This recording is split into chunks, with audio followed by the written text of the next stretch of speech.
السلام علیکم۔ پاکستان میں ایک طرف تو دہشت گردی ہے، لا قانونیت ہے، خون ریزی ہے، پاکستان میں امن نہیں ہے کسی کو بھی نصیب، خواہ وہ کراچی ہو، فاٹا ہو، آپ کے اربن ایریاز ہوں یا چھوٹے قصبے اور دیہات ہو، اور دوسری طرف مہنگائی کا طوفان ہے، کرپشن اور پور گورننس کے ایشوز جو ہیں وہ اس قدر تیزی کے ساتھ ہمیں برے طریقے سے متاثر کر رہے ہیں اور یہ معلوم نہیں ہو رہا کہ اس کا حل کیا ہے۔ فارن پالیسی ایشوز دیکھیں، ڈرون حملوں کے اوپر یا امریکہ سے معاملات ہیں یا افغانستان سے نیٹو فورسز کی وڈرال ہے، ہمیں اپنی ڈائریکشن ابھی تک واضح ہوتی نظر نہیں آتی۔ ایک جماعت جو ہے سڑکوں پہ پروٹیسٹ کر رہی ہے، دوسری حکمراں جماعت جو ہے جس کو واضح ایک موقف اختیار کرنا چاہیے۔ اے پی سی کی قراردادوں کے باوجود ابھی تک یہ معلوم نہیں ہے کہ ہمارا آفیشیل سٹیپ کیا ہوگا۔ آج امریکی وزیر دفاع پاکستان میں موجود ہیں اور انہوں نے پرائم منسٹر نواز شریف اور ہمارے آرمی چیف راحیل شریف دونوں سے ملاقاتیں کی ہیں۔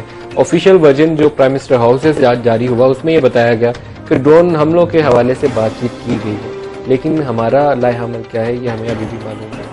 یہ وہ تمام چیزیں ہیں جس کے اوپر آج کا پروگرام ہم کریں گے، اور سیاسی جماعتیں اور پاکستان کے اندر جو پریشر گروپس ہیں یا بڑی تنظیمیں ہیں یا ہمارے جو لیڈرز ہیں وہ اس کے اوپر کیا حکمت عملی اختیار کر سکتے ہیں، خاص طور پر جو اپوزیشن کی جماعتیں ہیں وہ بڑا میٹر کرتا ہے۔ آج کے پروگرام میں ہم مہمان شخصیت ہیں ڈاکٹر محمد طاہر القادری، قائد ہیں وہ پاکستان عوامی تحریک کے، تو ان سے ہم یہ پوچھیں گے ٹیررزم والا معاملہ بھی سیاسی اعتبار سے بھی پوچھیں گے، اور کچھ جو مذہبی رنگ ہیں ہمارے مختلف گروپس کے اندر جو ایک دوسرے کا گلا کاٹ کے یہ سمجھتے ہیں کہ وہ اسلام کی خدمت کر رہے ہیں، اس حوالے سے بھی ڈاکٹر صاحب سے چاہیں گے کہ رائے دیں کہ کچھ لوگوں کی رہنمائی ہو سکتی ہے اس پروگرام کی وساطت تو ضرور کی جائے۔ ڈاکٹر قادری صاحب آپ کو پروگرام میں خوش آمدید کہتا ہوں۔ یہ فرمائیے گا کہ دھرنے آپ نے پہلے بھی دیے تھے، اب آپ نے دوبارہ مظاہروں کا اعلان کیا ہے، پہلے کیا حاصل کر پائے تھے جو اب کرنے جا رہے ہیں؟ ندیم ملک صاحب آپ کے پروگرام کا شکریہ۔ آپ کے پہلے جملے کو میں تھوڑا کریکٹ کرنا چاہوں گا آپ کی اجازت سے کہ دھرنے تو نہیں دیے تھے، صرف ایک ہی دھرنا دیا تھا جنوری 2013 میں اسلام آباد لانگ مارچ کے نتیجے میں، اور 11 مئی کو جو دھرنے تھے وہ تو اس دھاندلی پر مبنی الیکشن کے خلاف احتجاج ریکارڈ کروانا تھا، اور اس سے حاصل یہ ہو پایا کہ آج پوری قوم کی زبان پر ہے، یہ اس کا محاصل بتا رہا ہوں، اس کی سکسیس بتا رہا ہوں کہ جو کچھ میں نے اس وقت کہا تھا لفظ بلفظ سب کچھ میرا کہا ہوا سچا ثابت ہوا، اور مخالفت کرنے والے اور چپ رہنے والے بھی آج اس بات سے اتفاق کرتے ہیں، پبلکلی بھی، پارلیمنٹ کے فلور پر بھی، نجی مجالس میں بھی، ٹی وی ٹاک شو میں بھی وہ لوگ کہتے ہیں کہ میں نے سچ کہا تھا۔ یہ اس کا اچیومنٹ تھا کہ مائنڈ سیٹ بنانا تھا قوم کو کہ ایک حادثہ جو قوم کے ساتھ ہونے جا رہا تھا اس حادثہ کے ہونے سے پہلے میں بتا دوں کہ اس کے بعد کے حالات کیا ہوں گے۔ ڈاکٹر قادری صاحب لیکن آپ کیا انتخابات کو حادثہ قرار دے رہے ہیں یا انتخابات کے نتیجے میں جو حکومت مارز وجود میں آ رہی تھی وہ آپ کو حادثہ لگ رہی تھی؟ یعنی وہ تو انتخابات ہی حادثہ ہیں، انتخابات کرانے والا الیکشن کمیشن ہی قومی حادثہ تھا، اس الیکشن کے نتائج بھی حادثہ تھے، اس کے نتیجے میں منتخب ہو کے آنے والے لوگ بھی حادثہ ہیں۔ یہ حادثات کا ملک صاحب تسلسل ہے، اور یہ تسلسل اس پچھلے سال سے نہیں، یہ 65 سال سے ہے۔ انتخابات دراصل کرپٹ پولیٹیکل لیڈرز کا ایک پولیٹیکل ہتھ کنڈا ہے، یہ اسی چیز کے تو ماہر ہوتے ہیں، اسی چیز کے ایکسپرٹ، اور اس کے تمام تر میکانزم کے اوپر ان کی مہارت ہوتی ہے، گرفت ہوتی ہے۔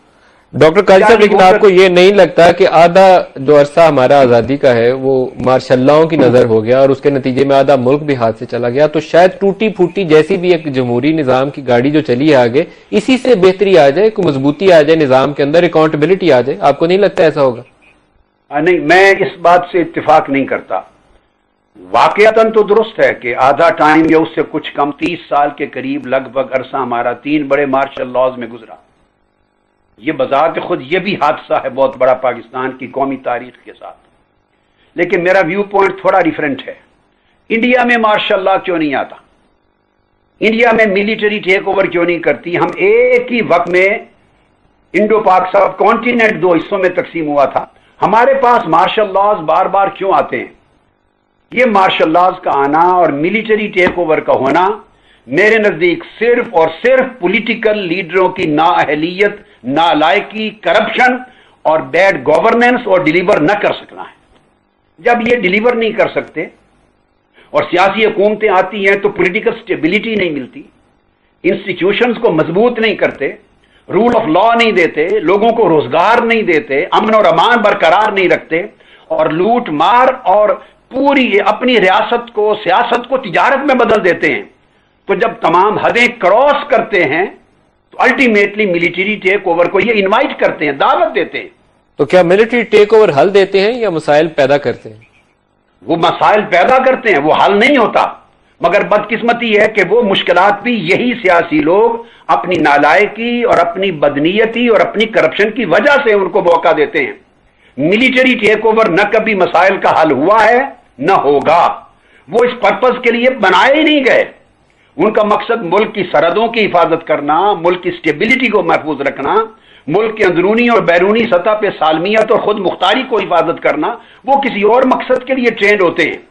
ڈاکٹر صاحب لیکن آپ کے پاس حل کیا ہے؟ کیونکہ صرف احتجاج کافی نہیں ہے، ہم بہت سے سیاسی لیڈروں سے یہ بات کرتے ہیں کہ آپ پروٹیسٹ کریں، حکومت کو کرٹیسائز کریں، لیکن ساتھ ایک آلٹرنیٹ اسٹریٹجی کے اوپر بات کریں کہ جو حل دے سکتی ہے۔ وہ میرے پاس تو آج تک کوئی آئی نہیں ہے کہ کسی نے بتایا ہو کہ یہ سٹیپ غلط تھا، یہ کریں گے تو صحیح ہو جائے گا۔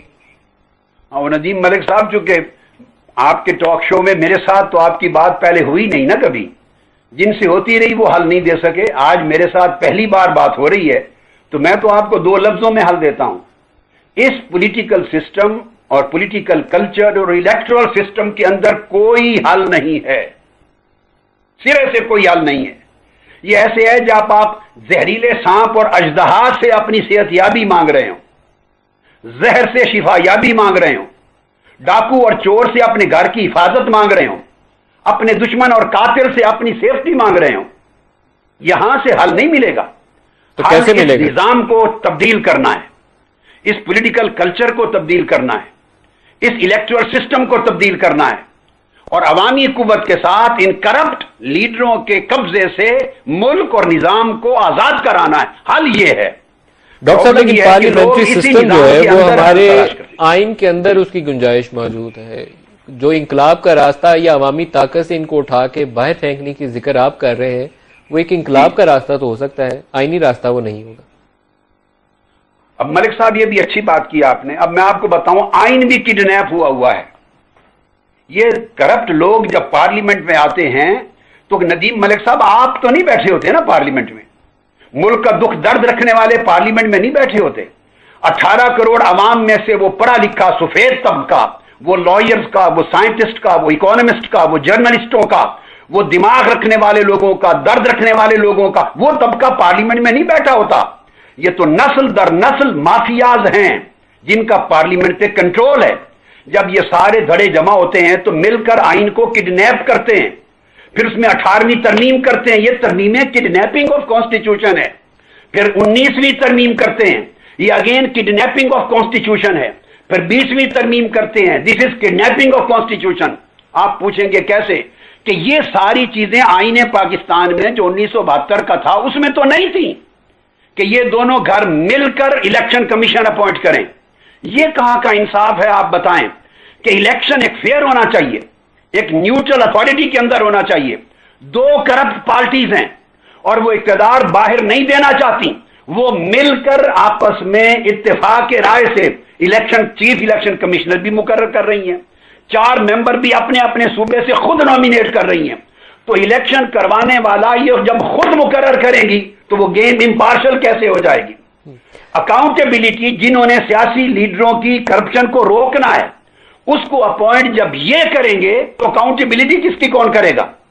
ڈاکٹر صاحب یہ تو نظام کی ظاہر خوبصورتی تھی کہ قائد جو ایوان ہے اور قائد حزب اختلاف ہے وہ لکیلی اس وقت نون لیگ اور پیپلز پارٹی کے حصے میں آئی، لیکن پنجاب کی حد تک پی ٹی آئی کی مشاورت شامل تھی جب کیئر ٹیکر چیف منسٹر مقرر ہونے جا رہے تھے، تو ان لوگوں نے اپنی اپنی منشا اور رائے دے دی تھی، جس کے بعد ان لوگوں کا تقرر ہوا۔ تو آپ کو لگا نہیں کہ یہ بہتر ہے؟ وہ سن لی، جس پی ٹی آئی کا آپ نے ذکر کیا ان کے لیڈر مشاورت دینے کے بعد 20 مرتبہ پارلیمنٹ کے اندر اور اس کے بعد ٹی وی شوز پر کہہ چکے ہیں کہ میں نے غلطی کی۔ مشاورت کی حقیقت دیکھ لیجئے، نمبر 2، اس مشاورت کی کوئی آئینی حیثیت نہیں ہے، آئین میں اس کا کوئی ذکر ہی نہیں ہے۔ آئین میں جو کڈنیپنگ کی گئی، آئین کو جو اغوا کیا گیا ترمیم کے ذریعے، اس میں صرف یہ ہے کہ 2 بندے بیٹھ کر وزیر اعظم اور آپ کا اپوزیشن لیڈر جس کو الیکشن کمیشن اپوائنٹ کر دیں وہی الیکشن کرائے گا، تیسرا بندہ کوئی چوں نہیں کر سکتا۔ یہ آپ کی ترمیم ہے۔ اب آپ اندازہ کریں دنیا کے کسی ملک میں آپ کو مثالیں دے رہا ہوں، آپ امریکہ سے لے کے UK سے ہوتے ہوئے یورپ سے جاپان چلے جائیں۔ ڈاکٹر صاحب لیکن یہاں تھوڑی سی کتا چلاکی ہو رہی ہے، لیکن جب PMLN یا پاکستان پیپلز پارٹی کو ہم یہ سمجھیں کہ وہ بہت کرپٹ ہے اور وہ اس قابل نہیں ہے کہ حکومت چلا سکیں، PTI ایک تھرڈ آپشن کے طور پر عام آدمی کے طور پر سامنے آ رہی ہے، تو وہاں پر وہ ان کی ایرر ہو جائے ججمنٹ میں، تو پھر اس کی کوتاہی کس کو ذمہ دار قرار دیا جائے؟ یہ ندیم ملک صاحب PTI کا میٹر ہے، یہ آپ انہی سے پوچھئے گا۔ میرا طریقہ نہیں ہے کہ میں کسی کی اسیسمنٹ کے رائٹ اور رانگ ہونے پر کمنٹ کروں۔ وہ عمران خان صاحب خود بارہا کہہ چکے ہیں کہ میری اسیسمنٹ غلط تھی۔ اچھا میں ایک بریک لے لوں ڈاکٹر صاحب، ایک بریک لے لوں، تو بریک کے بعد آپ کی ریلیز بھی ہیں اور PTI بھی سڑکوں کے اوپر ہے نیٹو سپلائیز روکنے کے لیے، اس کے اوپر بھی میں آپ سے رائے چاہوں گا۔ آج امریکی وزیر دفاع بھی پاکستان آئے تھے، ملاقاتیں کر کے گئے ہیں، تو کیا ہونا چاہیے پاکستان کا رد عمل؟ بریک لے لیں، بریک کے بعد دوبارہ خوش آمدید کہتے ہیں۔ ڈاکٹر طاہر القادری ہمارے ساتھ ہیں اور پاکستان کے سیاسی نظام کے حوالے سے جو اپنی رائے ہے وہ ہمارے ساتھ شیئر کر رہے ہیں اور اس کا حل کیا ہے۔ بہت سے مسائل جو ہیں جس میں کرپشن ہے، لا قانونیت ہے، مہنگائی ہے۔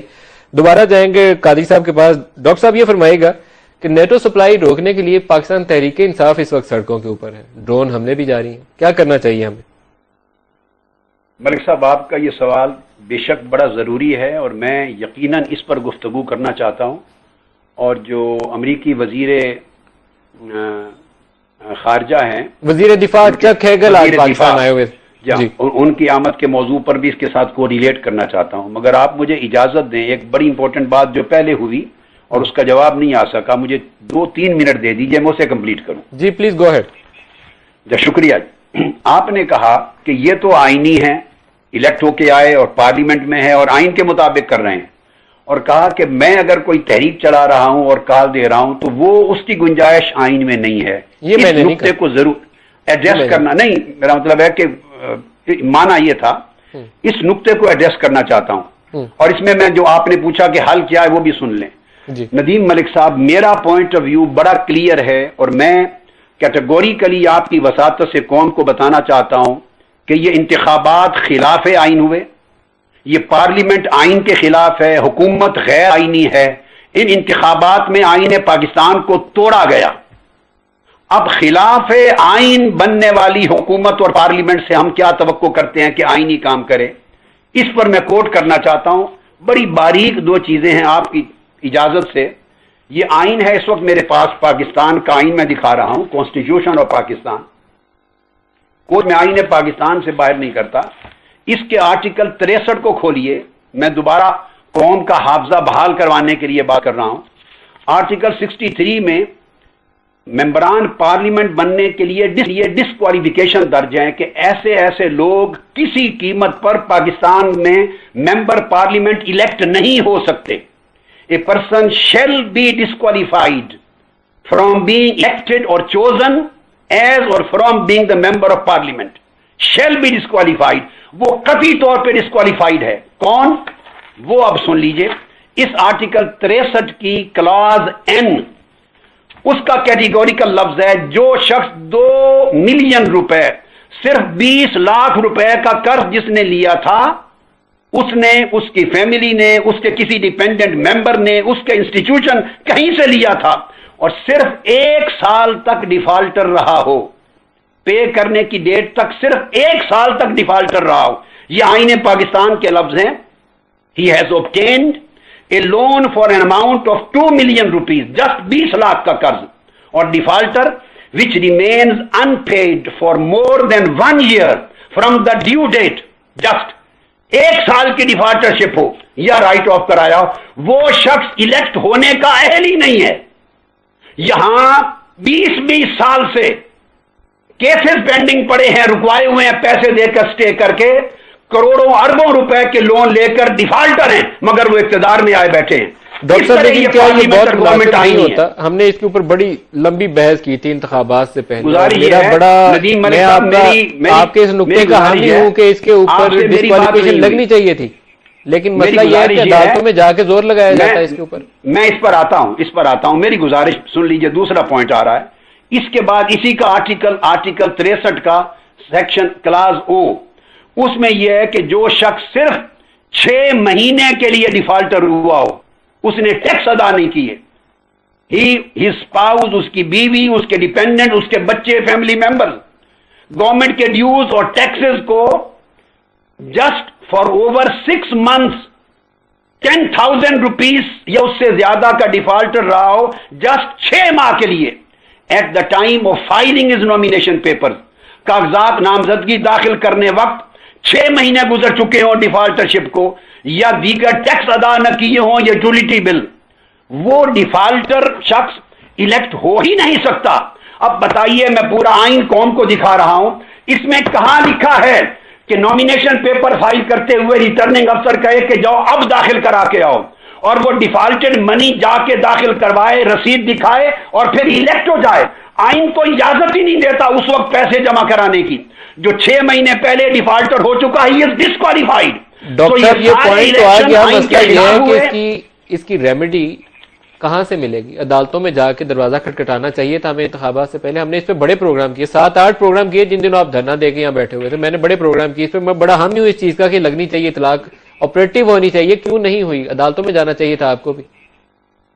میں عدالت میں کیا دنیا کو معلوم نہیں ہے ملک صاحب, آپ کو تو اچھی طرح یاد ہوگا کہ لیکن اس کے اوپر تو آپ کا ایک ایشو خود بھی تھا نا, وہ 63(1)(d) والا آ جاتا ہے. ایک بلڈنگ کو میں عدالت سمجھ کے گیا, اور وہاں بیٹھے ہوئے لوگوں میں سے کسی شخص کو بڑا جج سمجھ کے گیا, مگر انہوں نے میری اس آئینی بات پر توجہ دینے کی زحمت ہی گوارا نہیں کی. وہ ایک ایسی چیز میں الجھ گئے جس کا تعلق پیٹیشن کے ساتھ نہیں تھا. اس لیے غیر آئینی عمل کو ایک شخص اور ایک ادارہ تحفظ دینا چاہتا تھا, الیکشن کمیشن. اور الیکشن کمیشن میں بیٹھا ہوا ہر شخص خریدا ہوا شخص تھا. جہاں ادارے پیسے والے لوگ خرید دیں, جہاں کوئی سماعت کرنے کو تیار نہ ہو, تو پھر ملک صاحب لوگ سڑکوں پر نہیں آئیں گے تو کیا آئے گا؟ یہاں آئین کڈنیپ ہو چکا ہے, پارلیمنٹ کڈنیپ ہے, اور آئین توڑا گیا ہے اس الیکشن کے ذریعے, آئین کو بالکل روندا گیا ہے. لہذا حل ندیم ملک صاحب اس پارلیمنٹ اور اس سسٹم سے نہیں ملے گا, حل اس سسٹم کو اٹھا کے پھینکنے سے, انقلاب سے ملے گا. انقلاب کون لائے گا ڈاکٹر؟ آئین, جی ہاں, یہ اب آپ کی بات آ گئی. اب جس انقلاب کی بات آپ نے پوچھی وہ بھی سن لیجئے, وہ بھی آئین کے آرٹیکل 28 کے تحت انقلاب آ رہا ہے. میں اسی آئین کو کوٹ کر رہا ہوں, آرٹیکل 38, آرٹیکل 38 بار بار ریپیٹ کر رہا ہوں. یہ آئین کہتا ہے کہ اگر لوگ ریاست کے تابع ہوں اور حکومت کے ساتھ, قانون کے ساتھ وفاداری کریں, تو حکومت کی ذمہ داری ہے کہ انہیں فری ہر شخص کو کھانا ملے, کپڑا ملے, گھر ملے, تعلیم ملے, میڈیکل ریلیف ملے. یہ بیسک نیسیسٹیز ہیں. The state shall provide them. Article 38, اور میں اس کی کلاس ڈی کوٹ کر رہا ہوں. اور ڈسپیرٹی غریب اور امیر کے درمیان ارننگ کم کی جائے, یہ کلاس ای. یہ آئین کا تقاضا ہے. This is primary and mandatory responsibility of the state to provide all these basic necessities to each and every individual citizen of Pakistan. جب وہ چیزیں ان کو نہیں مل رہی تو اس کا مطلب ہے کہ آئین پاکستان کے مطابق حکومت نہیں چل رہی. اب ایسا نظام لایا جانا چاہیے, اور وہ عوام کے پرامن انقلاب کے ذریعے جو آئین کے آرٹیکل 38 کو بھی نافذ کرے اور آئین کے آرٹیکل 63 کو بھی نافذ کرے. ڈاکٹر صاحب, یہ حکومت کی ناکامی تو ہو سکتی ہے, لیکن یہی آئین جس کو آپ کوٹ کر رہے ہیں, اس میں کیا گنجائش ہے کہ لوگوں کو اپ رائزنگ کے لیے یا انقلاب کے راستے کے اوپر ڈالنے کے لیے کوئی ایسی موومنٹ جو ہے اس کی گنجائش ہو؟ کسی آئینی آرٹیکل نے اس چیز کو سینکشن کیا؟ جی ہاں, اس کی بھی اجازت ہے, اس کی بھی آئین پاکستان میں اجازت ہے. آئین پاکستان کا جو چیپٹر ہے فنڈامنٹل رائٹس, اس کے اندر تمام پولیٹیکل رائٹس, حتیٰ کہ اجتماع کرنا, لوگوں کا اکٹھا ہونا, اپنے رائٹس کو مانگنے کے لیے اس کی اجازت ہے, انلیس وہ قتل و غارت نہ کریں, خون خرابہ نہ کریں, توڑ پھوڑ نہ کریں. یہ فنڈامنٹل رائٹس میں پارٹ 2 پاکستان کے آئین کے اندر یہ درج ہے. ہر صاحب علم کو معلوم ہے یہ بات. لہذا یہ عوام کا رائٹ ہے. ملک صاحب, جن کو بجلی نہ ملے, جن کو کھانا نہ ملے, جن کی ہنڈیاں نہ پکے, جن کو پانی نہ ملے, اور medical doctors, engineer, scientist, MBA, تمام لوگ تعلیم حاصل کر کے ڈگریاں پھاڑیں,